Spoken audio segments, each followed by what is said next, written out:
Shri M Jayachandran, മുതിർന്ന മാധ്യമപ്രവർത്തകൻ. നോക്കൂ, ഇവിടെ ഏറ്റവും പ്രധാനപ്പെട്ടൊരു വസ്തുത, ഈ ഗവർണർ അവസാനം നിങ്ങൾ രാഷ്ട്രീയത്തിലേക്ക് കാര്യങ്ങൾ കൊണ്ടുപോകുന്നു എന്ന് പറഞ്ഞ് കൈകാട്ടി ഉത്തരം മുട്ടി ഇറങ്ങിപ്പോയല്ലോ. അതായത് ഈ RSS ഭാരതാംബയുടെ ചിത്രത്തെ സംബന്ധിച്ച് ചോദിച്ചപ്പോൾ മാത്രമാണ് അദ്ദേഹത്തിന് രാഷ്ട്രീയം വന്നു എന്ന് തോന്നിയത്. അതിനു മുമ്പ് അദ്ദേഹം പറഞ്ഞത് മുഴുവൻ രാഷ്ട്രീയമായിരുന്നു. രജിസ്ട്രാറെ അപമാനിച്ച കാര്യത്തിൽ, മറ്റ് വിദ്യാർത്ഥികളെ അപമാനിച്ച കാര്യത്തിൽ, ചെഗുവേരയുടെ ചിത്രം വെക്കുന്ന കാര്യത്തിൽ അടക്കമുള്ള കാര്യങ്ങളിലെല്ലാം രാഷ്ട്രീയം പറഞ്ഞു. അതുമാത്രമല്ല, അദ്ദേഹം ഒളിച്ചു കടത്തിയ മറ്റൊരു രാഷ്ട്രീയം കൂടി ആ വാർത്താ സമ്മേളനം സൂക്ഷ്മമായി പരിശോധിച്ചാൽ മനസ്സിലാവും. സഹകരണ ബാങ്കുകളിൽ നിന്ന് ലോണെടുത്ത വിദ്യാർത്ഥികൾ ഇവിടെ പഠിക്കുന്നുണ്ടല്ലോ, അവരും വലയും. അതായത് സഹകരണ ബാങ്കുകൾക്കോടുള്ള അമിത്ഷയുടെയും സംഘപരിവാറിൻ്റെയും ആ പുച്ഛം കൂടി പ്രതിഫലിക്കുകയാണ് ആ നാവായി. അങ്ങനെ നിരീക്ഷിച്ചാൽ തെറ്റുണ്ടോ ശ്രീ ജയചന്ദ്രൻ?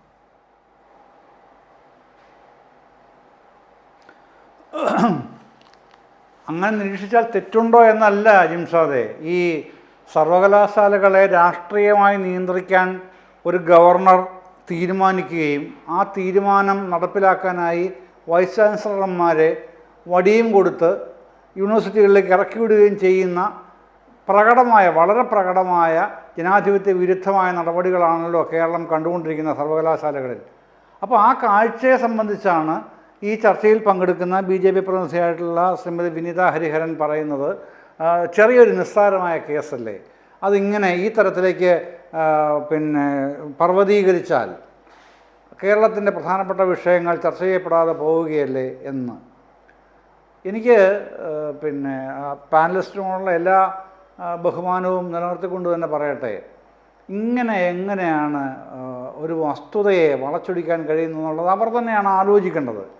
കാരണം ഇത് നിസ്സാരമായ കാര്യമാണെന്ന് പറയുമ്പോൾ രണ്ട് കാര്യങ്ങൾ മാത്രമേ അതുമായി ബന്ധപ്പെട്ട് ഞാൻ പറയുന്നുള്ളൂ.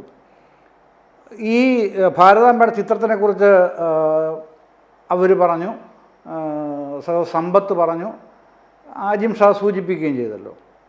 ഈ ഭാരതാംബയുടെ ചിത്രത്തിൻ്റെ ബാക്ക്ഡ്രോപ്പിൽ വേറൊരു ഭൂപടമുണ്ട്. ആ ഭൂപടത്തിൽ ഇന്ത്യ മാത്രമല്ല, ഇന്ത്യക്ക് പുറമെ ബംഗ്ലാദേശ്, പാകിസ്ഥാൻ, ചൈനയുടെ ചില ഭാഗങ്ങൾ, മ്യാൻമറിൻ്റെ ചില ഭാഗങ്ങൾ, നേപ്പാൾ, ഭൂട്ടാൻ, മാലി, ശ്രീലങ്ക, ഇത്രയും സ്വതന്ത്ര പരമാധികാര രാഷ്ട്രങ്ങൾ കൂടി ഉൾപ്പെടുത്തിയിട്ടുള്ള ഒരു ഭൂപടത്തിന് മുകളിലാണ് ഒരു ഭാരതാംബയുടെ ചിത്രം വച്ചിരിക്കുന്നത്. എന്നിട്ട് പറയുകയാണ് ഇത് അഖണ്ഡ ഭാരതമാണത്രേ.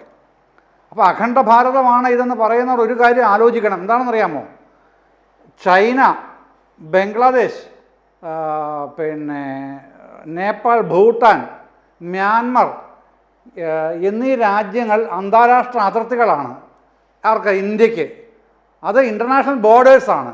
അങ്ങനെയുള്ള ഒരു രാജ്യത്തിൻ്റെ ഭൂപടം മാറ്റി വരച്ചിട്ട് ഇത് അഖണ്ഡ ഭാരതമാണെന്ന് പറയുകയും അതിൽ ഒരു സ്ത്രീയെ വെച്ചിട്ട് RSSൻ്റെ ഈ പറയുന്ന സാഫ്രൺ ഫ്ലാഗ് കയ്യിൽ പിടിപ്പിക്കുകയും ചെയ്യുക. ഇതാണോ ജനാധിപത്യപരം? ഇത് ജനാധിപത്യപരമെന്ന് മാത്രമല്ല, ഭരണഘടനാ വിരുദ്ധമാണ്, ആൻറ്റി കോൺസ്റ്റിറ്റ്യൂഷണലാണ് ഗവർണർ ചെയ്തിരിക്കുന്നത്. അതെവിടെയാണ് ചെയ്തത്?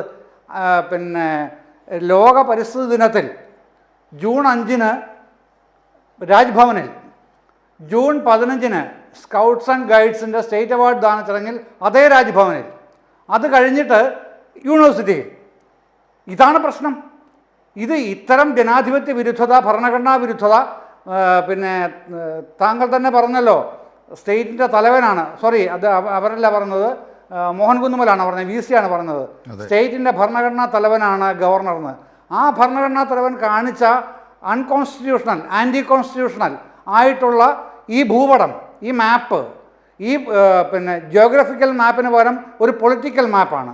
എന്നെങ്കിലും ഒരു അഖണ്ഡ ഭാരതം ഈ 1947 ശേഷമുള്ള ഇന്ത്യയല്ല, അതിനു മുമ്പ് നിങ്ങൾ പറയുന്ന ഭാരതം, ഭാരതത്തിൽ എവിടെയെങ്കിലും ഇങ്ങനെ ഒരു ഭൂപടം ഉണ്ടായിരുന്നോ? ഇനി ഉണ്ടാക്കാൻ കഴിയുമോ? കേന്ദ്ര ഗവൺമെൻറ് മുഴുവൻ ശക്തി പ്രയോഗിച്ചാലും നിങ്ങൾക്ക് ഈ രാജ്യങ്ങളെ കൂട്ടിച്ചേർക്കാൻ കഴിയുമോ? ഇല്ലല്ലോ. പിന്നെന്തിനാണ് ഇത്തരത്തിലുള്ള ഭൂപടം?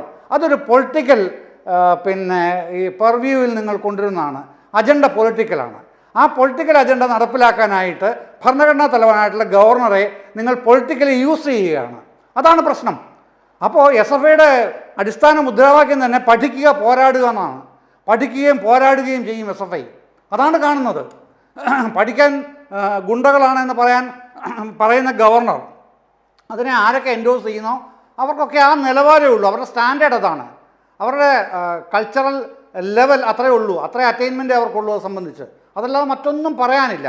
ഗവർണർ SFIക്കാരെ ഗുണ്ടകൾ എന്ന് വിളിക്കുമ്പോൾ ആ ഗവർണറുടെ മനോനിലവാരം, മെൻ്റൽ കേപ്പബിലിറ്റി അത്രയും ഉള്ളൂ.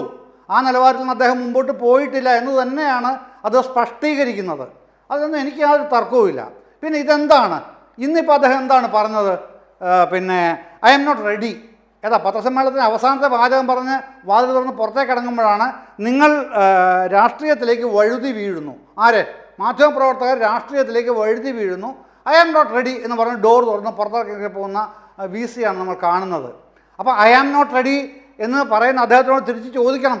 ഈ ചർച്ചയിലെങ്കിലും ഞാൻ ചോദിക്കുകയാണ്, when you are going to be ready എന്ന് തന്നെയാണ് ചോദിക്കാനുള്ളത്. അദ്ദേഹം എപ്പോഴാണ് ഇനി തയ്യാറായി വരാൻ പോകുന്നത്?